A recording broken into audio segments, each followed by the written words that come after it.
What's up, everyone? It's your boy, Andy Coach, George Calioris, on this squat day. This was at 4 in the fucking morning. All fired up because I heard an interview with Bill Kazmaier and Josh Bryant, and it got me so fired up. I'm like, I gotta go in and work out before I go coach. So I'm doing some safety squat bar squats, doing a little dynamic effort, 245 or 10 sets of 2 every minute on the minute. Hit some hip hip thrusts? Hip thrusters? Yeah. Hip thrusters with the barbell, GHD sit-ups and goblet squats. What's funny though is I didn't even feel good until probably like the 6th set of squats. Everything just kind of felt stiff still, but all of a sudden it was like on that 6th set or whatever it was, I could blast out the weight no problem. It was really interesting to see how my body warmed up and changed a little bit under load. So these hip thrusts, been trying to do these lately from Brett Contreras, the glute guy. Does a lot of studies about how hip thrusters and how the glutes play an active role in sprinting, whereas they don't play so much of an active role in the squat or the deadlift. They can really change how you use your glutes and your body in the posterior chain. But anyway, some goblet squats, practicing the squat, trying to stay up and down a little bit, get the quads involved, get the hips involved with the wider stance. It's how I like to squat anyway, so I might as well just do it. I'm not going to bring my feet under my hips and practice a squat like that because it's just not going to work. And then, the next day, strongman training type day, log press 170, 3x3. Which is pretty cool. You can see it felt a little heavy, but it was moving smooth. The groove is there, so I'm pretty stoked about that. 200, I think, is definitely in the books. Everything's just going really good with it, trusting the process. Overhead pressing 2 or 3 times a week, like I said. Log pressing 2 or 3 times a week, whatever. You know, just working on it, working on the groove, holding it steady. Lost my balance a little bit there when I went to press it, but, you know, still managed to save it. Finding that groove, trying to get the elbows locked out. Boom, there it is. My back is huge. So yeah, I was the only one in the gym. I was listening to 90s pop music, you know, like breakfast at Tiffany's, or like some, I don't know. I can't even remember what else right now. Man, I was just stoked up about this log press. Ended up hitting the axle afterwards. Went 150 for sets of 3 and then up to 170 for a clean and press. Press away for 3 sets of 3. I think it might have been this rep. I cleaned it up to my chest, and all of a sudden my back started to give out. Yep, there it is. And I heard a crack in my lumbar. Not a very good, not very good. Managed to save it though. This is why I wear a belt when I press. You know, don't try and be a tough guy. Just wear the safety shit before you get hurt. You'd be better off. So yeah, that was 170, and here's another 170. Just trying to get everything set before the clean, the continental. I had to move the weights out a little bit because my elbows hit them, and I couldn't get my elbows underneath it properly. That's part of why I couldn't do it right. And anytime. Here we go. Up to the belly, up to the top of the belly, and then one big jump up to the chest. Just barely saved it. It's 170. I gotta do a 200-pound axle, and with the speed and ferocity that I can move this, I'm pretty sure I'm going to get a 200-pound axle, as long as I can pick it up. If I can't pick it up, then I'll be in trouble, obviously, because then I won't be able to press it. So I ended up doing 3 sets of that. And here's the 3rd set. Got a little more confident on the last couple sets here. Yeah, there it is. Just pressing it away. Trying to make sure I'm getting my head through, my arms straight up, everything kind of stacked on top of each other, not leaning back too much, in other words, and kind of pressing at an incline angle. It's not a good pressing technique. For the dumbbell press, this is 95. I ended up stuffing my knee sleeves under my shirt because these dumbbells are just killing my shoulders. Just tearing them up. Not like pressing motion, but just having it resting on my shoulders, just banging me up so much. I want to get some pressing volume in without having bruised or bloody fucking shoulders.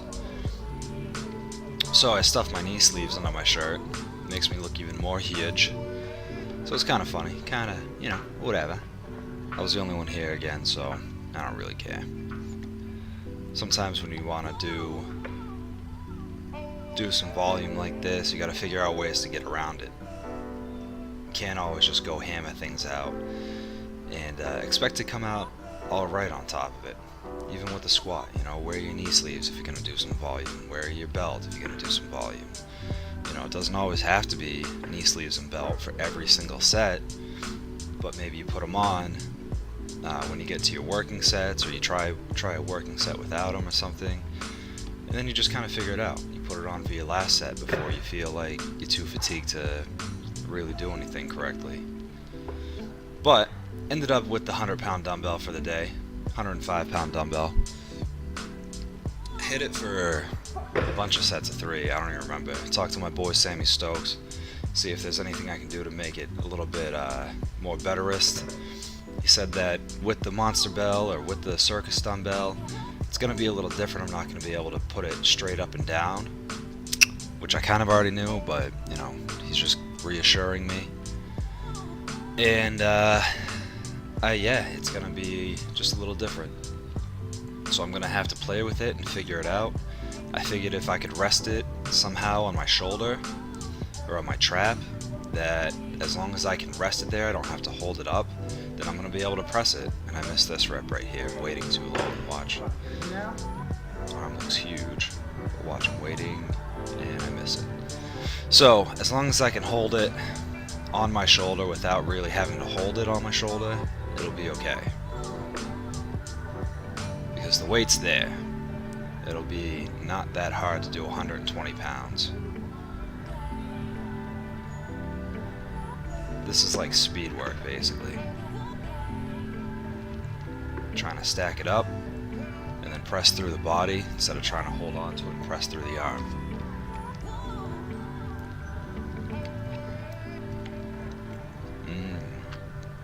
Oatmeal. So I got PB2 yesterday. I've never had it before, but now I put that shit on everything. It goes in my protein, it goes on my oatmeal. Probably gonna dice some chicken up like John Anderson and put it on there.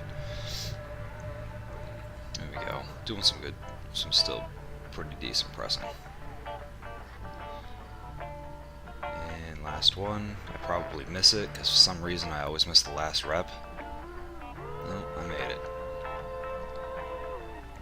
Alright, so I took the fucking took the knee sleeves out. I was trying to get it balanced again. You just gotta be brave with it a little bit. It's a jerk, so you're trying to get under the weight, not just push the weight up. So you watch, the weight doesn't really go that high, but I dip my body down and lock my arm out. God damn, that fucking thing sucks. And it's a lot more legs. And hopefully, because it's the first event, my legs will still be fresh, and I won't really have an issue.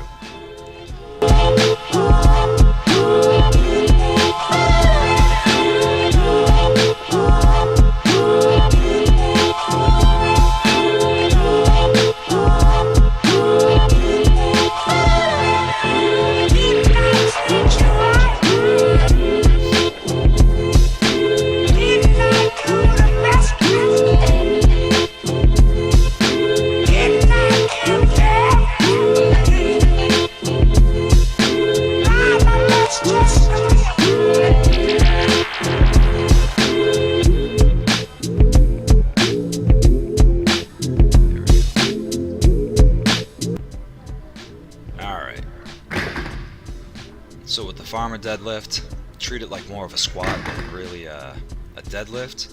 So you shove your knees far forward, that's where I put my lifters, push through the floor, and just pick the weight up. Not even really picking the weight up, you're just pushing the floor away. So I ended up with 440 for 4 sets of 3, and just worked on the technique. I didn't want to set the barbells up for the car deadlift, so I figured this would be reasonable. No straps, just the belt, just the lifters. Get the chest tight, get the lats tight, get the abs tight. Sit my ass down, right there. And then I would just push the floor away. Nothing too crazy. And then the box squat, the Hatfield squat, to kind of help it all out. So going down to the box, just using the hands a little bit, kind of guide yourself. It was 295, I think. I can't even remember. 295 for 3 sets of 10. And had the box there for starting strength, because when you do a high box squat, it can really help you deadlift, breaking inertia. And then just some snatch grip shrugs like Kaz legs. And that is finally it. If you hung in this long, thanks for watching. Make sure you use the Highly code to get 20% off your Highly order. I appreciate y'all. Take care. Comb your hair.